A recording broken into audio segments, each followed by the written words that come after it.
It is a beautiful thing when you can live the life that you love and love the life that you're living, regardless of whatever circumstances you find yourself in.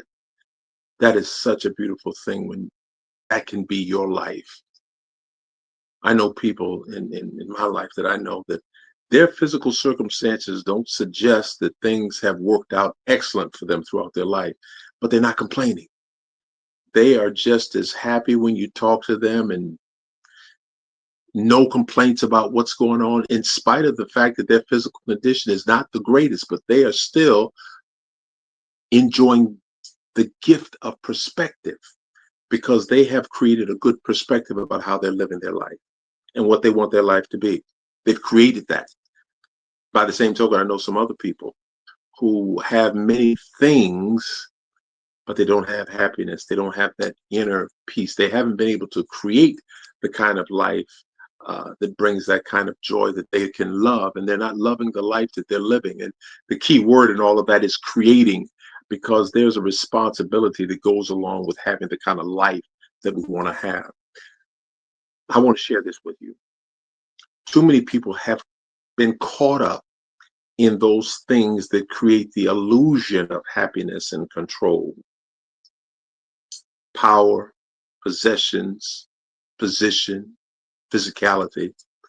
And they've thought that these were the things that's going to bring them the happiness that they need. So no matter what your position might be, position politically, your position in your family, you're known as the patriarch or the matriarch or whatever in the family, or in your religious organization, you're seen as this person, or in your social circles, you have this kind of position and recognition. And no matter what your position, no matter what your possessions are, and you may have many things, TVs, cars, vehicles, homes, boats, what jewelry, money, no matter what your possessions, no matter how much power you may have physically or mental power or financial power, no matter how much power you have, no matter what your physicality is, if you're physically strong or you're beautiful and you pride yourself on your eyes and the way you look and the way you walk and those things you post on social media, highlighting your physicality, no matter any of those things, you're not exempt from the uncertainties of life, the seasons of life coming, not just the winters, the summers, the falls, the springs. You're not exempt from that. No one is exempt from the ultimate eventuality, the ultimate ending that's universal for all of us, has been since the beginning of time. No one is exempt from that.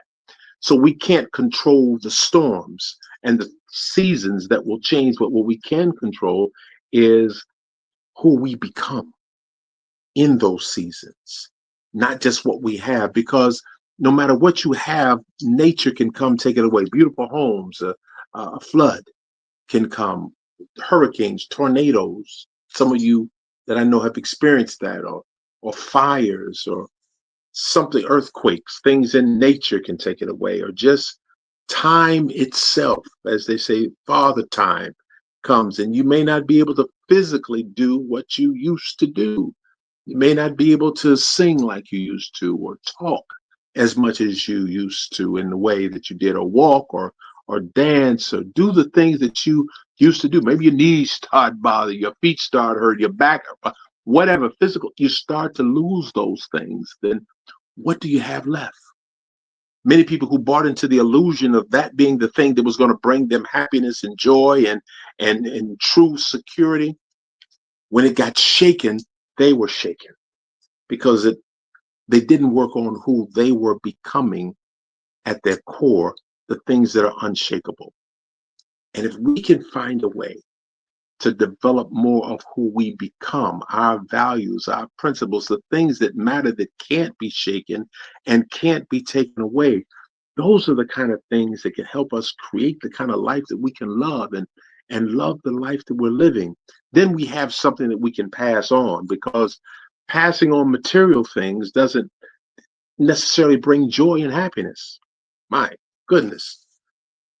Don't you know people who just come completely unglued with things that were passed down from another family member or someone to someone else. And, because of the car or the house or the money or the jewelry, families started going at each other and people just fell apart because of stuff. But if we can become a certain person, then our greatest value will not be the things that we pass on to someone, but the things that we leave within them because of who we have become.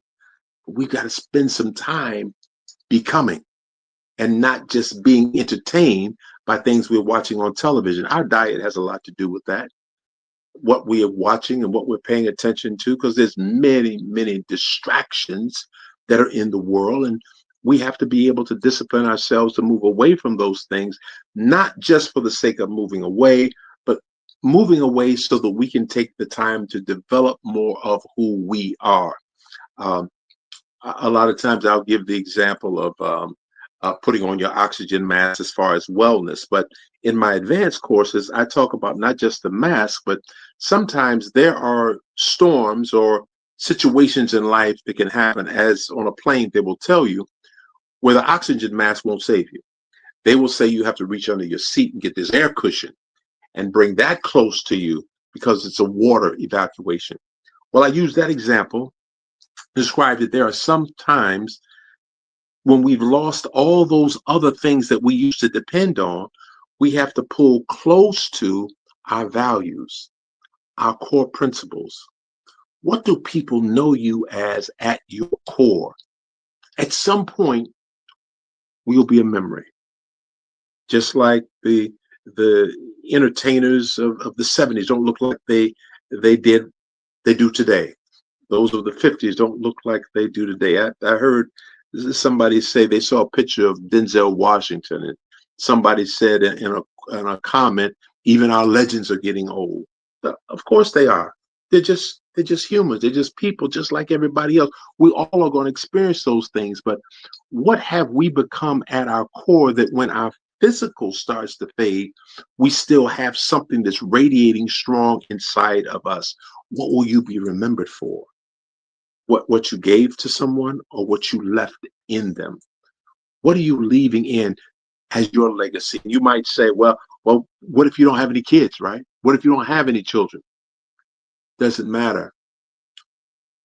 The people in your circle, the people who get to know you in a meeting, in a chance passing that you have conversations with, what are you leaving? What will they remember about you? Do you bring joy in your presence? Do you bring happiness? Do you bring possibilities? What do you bring?